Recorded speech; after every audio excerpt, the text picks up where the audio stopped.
Next topic is tissue culture. This one is your last topic of plant breeding. Tissue culture में mainly आपने एक term सुना होगा, totipotency. ठीक है, means potential of generating whole body of the organism from a single cell. यानी एक cell जो होती है, आपने सिंपल पढ़ा है कि जब आफ्टर फर्टिलाइजेशन एम्ब्रियो का फॉर्मेशन होता है तो जाइगोट जो बनता है, zygote is single cell stage, और उसमें जब डिवीजन स्टार्ट होता है तो वो एक मतलब एक ह्यूमन बॉडी या बड़े से ऑर्गेनिज्म में कन्वर्ट हो जाती है. तो एक सिंगल सेल में कैपेबिलिटी होती है कि किसी भी ऑर्गेनिज्म की होल बॉडी का फॉर्मेशन कर सकती है. इसी को हम टोटीपोटेंसी कहते हैं. इसी कैरेक्टर को हम यहाँ पे टिश्यू कल्चर में यूज़ करते हैं. इसमें इन विट्रो कंडीशन में, यानी जो है आपकी लैबोरेटरी जो कंट्रोल्ड कंडीशन होती है, वहाँ पर ये प्रोसेस इंट्रोड्यूस किया जाता है. सिंपल प्रोसेस है, इसमें कोई हाइब्रिडाइजेशन नहीं होता है, कोई क्रॉसिंग नहीं कराई जाती है.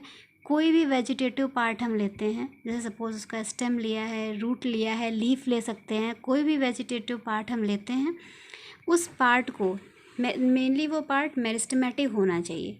मेरिस्टेमेटिक मीन्स ऐसा पार्ट जहाँ पे सेल डिवीजन कैपेबिलिटी हाई होती है. और मेरिस्टेमेटिक ही क्यों लेते हैं? क्योंकि जो मेरिस्टेमेटिक पार्ट होते हैं वहाँ पे न्यूली डिवाइडिंग सेल्स होती हैं, वेस्कुलर बंडल्स होते नहीं हैं, तो किसी भी तरह की डिजीज़ होने के चांसेस कम होते हैं उस पार्ट में. ठीक है, जो मेरिस्टेम पार्ट होते हैं वो मेनली जो होते हैं वो डिजीज़ फ्री होते हैं, पैथोजेंस उसमें नहीं होते हैं. तो ऐसे वहाँ से हम क्या करते हैं कि सिंपल हमने मेरिस्टेम सेपरेट करते हैं. इसको हम जहाँ से जिस प्लांट से लेते हैं उसको हम एक्स प्लांट कहते हैं. ठीक है, मेरिस्टेम सेपरेट करने के बाद उसको हम न्यूट्रिशन मीडियम में ला के कलेक्ट करते हैं. कोई भी यहाँ पे मेरिस्टेम है, हम लीफ का कोई पार्ट ले सकते हैं, स्टेम का, रूट का भी पार्ट ले सकते हैं, बट मेरिस्टेम होगा तो वो पैथोजन फ्री होगा. ठीक है, जैसे वेस्कुलर बंडल में जाइलम फ्लोएम का डेवलपमेंट नहीं हुआ है तो वहाँ पे कोई पैथोजन नहीं प्रेजेंट होगा. तो यहाँ से मेरिस्टेम पार्ट लिया, जिससे लिया उसको हम एक्सप्लांट कहते हैं. वहाँ से हमने क्या किया, इस सेल को सेपरेट किया, सेल को एक न्यूट्रिशन मीडियम में ले जाके ट्रांसफ़र किया. ट्रांसफ़र करने के बाद सेल्स क्या हो जाती है, सेल एक कह सकते हैं कि एक अनऑर्गेनाइज्ड मैनर में वो डिवाइड करना स्टार्ट कर देती है. उन्हें पता है सेल में टोटीपोटेंसी होती है, ग्रो करना स्टार्ट कर देगी, लेकिन वो जो उनका मैनर होगा डिवीजन का वो अनऑर्गेनाइज्ड होगा. तो उसको अनऑर्गेनाइज्ड जो सेल का एक मास होता है उसको हम कैलस कहते हैं. ठीक है, जब कैलस तक की डिवीजन पहुंच जाता है तो कैलस को हम अनदर न्यूट्रिएंट मीडियम में हम ट्रांसफ़र कर देते हैं, जिसमें कुछ स्पेशल प्लांट हार्मोन्स प्रेजेंट होते हैं. प्लांट हार्मोन्स में मेनली साइटोकाइनिन हो सकता है, ऑक्सिन प्रेजेंट हो सकते हैं, और कुछ और जो न्यूट्रिएंट मीडियम होता है उसमें डिफरेंट प्रोटीन्स प्रेजेंट हो सकती हैं. ठीक है, और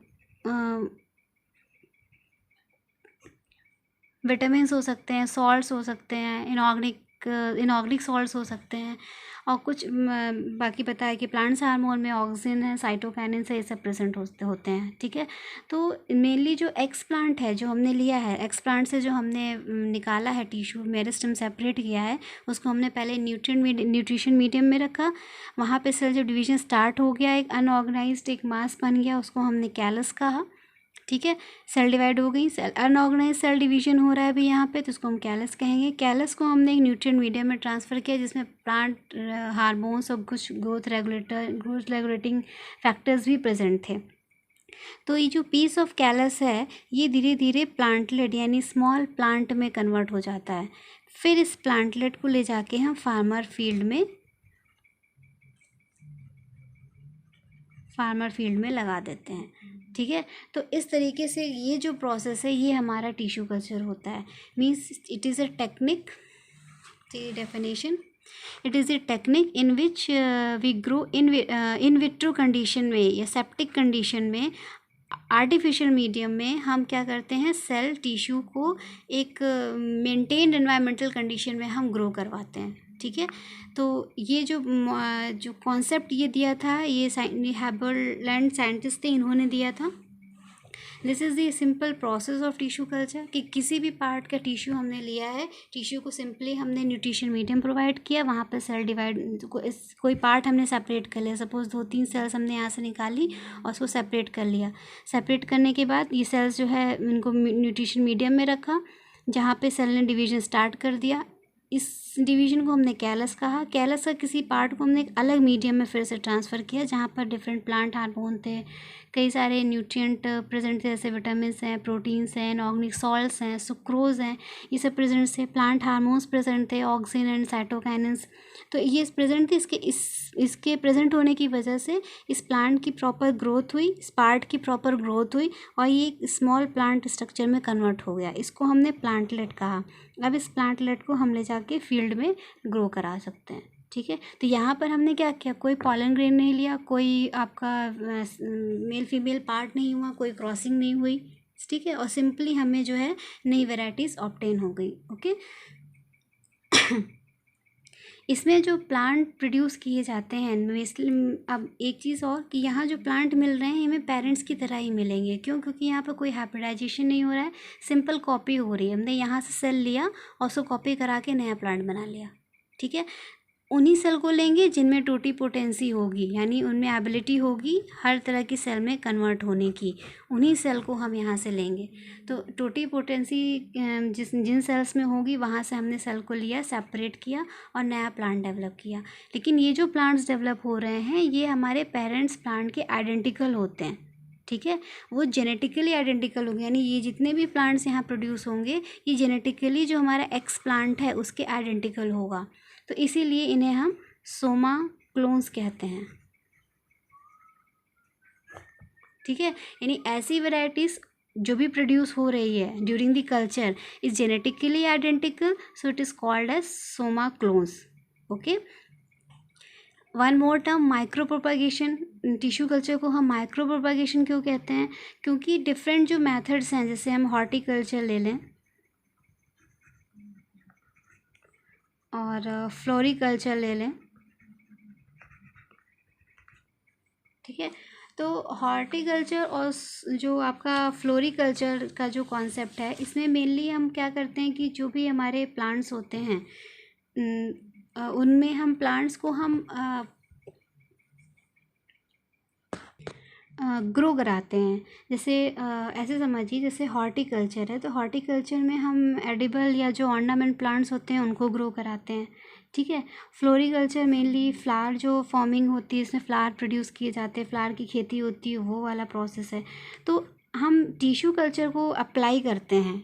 ठीक है, हॉर्टिकल्चर में और फ्लोरिकल्चर में। तो जो एप्लीकेशन है इसी को हम अब चूँकि जब अप्लाई करते हैं तो इसी मेथड को ही हम माइक्रो प्रोपागेशन कहते हैं। यानी application of tissue culture for the production of large number of plant in a short duration. ठीक है, फ्लोरिकल्चर या हॉर्टिकल्चर में हम बहुत सारे प्लांट्स प्रोड्यूस करते हैं लेकिन बहुत कम टाइम में प्रोड्यूस करते हैं। नॉर्मल जो क्रॉसिंग मेथड होता है उसमें टाइम लगता है, पहले पॉलिनेशन होगा, फिर फर्टिलाइजेशन होगा, देन सीड फॉर्मेशन होगा, देन सीड वायबल होंगे तब वो ग्रो करेंगे। लेकिन इसमें हम बहुत शॉर्ट टाइम में बहुत सारी सोमा क्लोन्स ले सकते हैं, बहुत सारी वेराइटीज़ हमें मिल सकती हैं जो बिल्कुल पेरेंट्स के हमारे आइडेंटिकल होंगी। तो इन सोमा क्लोन्स की हम बहुत ज़्यादा वेराइटी डेवलप कर सकते हैं और बहुत शॉर्ट ड्यूरेशन में। इसी प्रोसेस को हम माइक्रो प्रोपागेशन कहते हैं। ठीक है, मीन्स और इसमें हम कौन सी टेक्निक यूज़ कर रहे हैं? यही टिश्यू कल्चर ही टेक्निक यूज़ कर रहे हैं। तो टिश्यू कल्चर टेक्निक को हॉर्टिकल्चर में या फ्लोरिकल्चर में यूज़ करना क्यों यूज़ करते हैं? क्योंकि शॉर्ट ड्यूरेशन में हमें बहुत सारे लार्ज नंबर ऑफ प्लांट मिल सकते हैं। तो इसी प्रोसेस को हम माइक्रो प्रोपागेशंस कहते हैं। ठीक है, और जो है हेल्दी प्लांट्स जो होते हैं, हेल्दी प्लांट से जो पैथोजेनिक प्लांट्स होते हैं, यानी सपोज़ किसी प्लांट में कोई डिजीज़ है तो वहाँ से हम अगर रिकवर करते हैं प्लांट को, हेल्दी प्लांट्स का डेवलपमेंट करते हैं तो उसको हम मेरिस्टेम कल्चर कहते हैं। यानी सपोज़ हमने बताया कि जो मेरिस्टेम यानी जो मेरिस्टेमेटिक पार्ट होता है प्लांट का, मेरिस्टेमेटिक पार्ट वो होता है जहाँ पर सेल की ग्रोथ बहुत तेज़ी से होती है। टिश्यू में आपने पढ़ा होगा मेरिस्टेमेटिक और परमानेंट दो तरह की टिश्यू होते हैं। तो जो शूट टिप होती है या रूट की टिप होती है वहाँ पर cell area of rapid cell division होता है, वो मतलब बहुत ज़्यादा वहाँ पे सेल डिवाइड होकर नई सेल्स बनाती रहती हैं। तो उस एरिया में नॉर्मली सपोज किसी प्लांट में डिजीज़ है तो हम मेरिस्टेम वाला पार्ट लेंगे और उससे हम टिश्यू कल्चर की टेक्निक यूज़ करके नए सोमा क्लोन्स बनाएंगे, नई वैरायटीज़ डेवलप करेंगे। तो ऐसे केसेस में जो प्लांट होंगे उनमें वो डिजीज़ नहीं होंगी, क्योंकि हमने बताया कि मेरिस्टेम में जो मेरिस्टेम जो सेल्स होती हैं उनमें वेस्कुलर बंडल नहीं डेवलप होते हैं, जाइलम फ्लोएम नहीं है, तो पैथोजन पेरेंट प्लांट से मेरिस्टेम में नहीं आ पाएंगे। तो हम मेरिस्टेम ही रिमूव करके हम प्लांट्स बना रहे हैं, तो पेरेंट प्लांट्स के जेनेटिकली जो कैरेक्टर्स हैं वो तो आ जाएंगे, लेकिन उसकी पैथोजेनिक जो प्रॉपर्टी है वो वहीं रुक जाएगी। ठीक है, तो इस टेक्निक को हम मेरिस्टेम कल्चर कहते हैं। यानी जब हम हेल्दी प्लांट को हम ऑब्टेन करते हैं टिश्यू कल्चर टेक्निक के थ्रू, तो उसको हम मेरिस्टेम कल्चर कहते हैं। ठीक है, इसका एडवांटेज ये है कि इसमें हम बहुत large number of plant produce कर सकते हैं बहुत शॉर्ट पीरियड में। आप देख लो कुछ भी नहीं है, सिंपल एनवायरमेंटल लेबोरेटरी कंडीशन में दिया गया और नंबर ऑफ़ प्लांट्स प्रोड्यूस हो रहे हैं, तो नंबर ऑफ़ प्लांट प्रोड्यूस कर सकते हैं। दूसरा, हेल्दी प्लांट प्रोड्यूस कर सकते हैं बाय द डिजीज़ प्लांट, हमने बताया मेरिस्टेम कल्चर के थ्रू। ओके, और प्लांट जो जिनमें सीड नहीं होते हैं उनका मल्टीप्लिकेशन हम इस टेक्निक के थ्रू कर सकते हैं, क्योंकि यहाँ पे सीड हम नहीं ले रहे हैं, सिंपल मेरिस्टेमेटिक पार्ट ले रहे हैं, उससे सीड का कल्चर कर सकते हैं। ठीक है, और it is also possible in that plant जिसमें सिंपली हम सेक्शुअल रिप्रोडक्शन जिसमें पॉसिबल नहीं है, उनमें भी ये वैरायटी बहुत ईजिली यूज़ अप की जाती है। Clear? It is all about tissue culture. Tissue culture में सिंपली हमने क्या किया, प्लांट का जो सोमैटिक पार्ट था, यानी जहाँ पे मेरिस्टेमेटिक पार्ट है, जहाँ पे ग्रोथ हो रही है, तो वेजिटेटिव पार्ट हमने लिया, उस टिश्यू लिया, टिश्यू को हमने एक मीडियम में रखा जहाँ उसको न्यूट्रिशन प्रोवाइड किया गया। वो कैलस में एक unorganized cell group of cells में कन्वर्ट हो गया, इसको हम कैलस कहते हैं।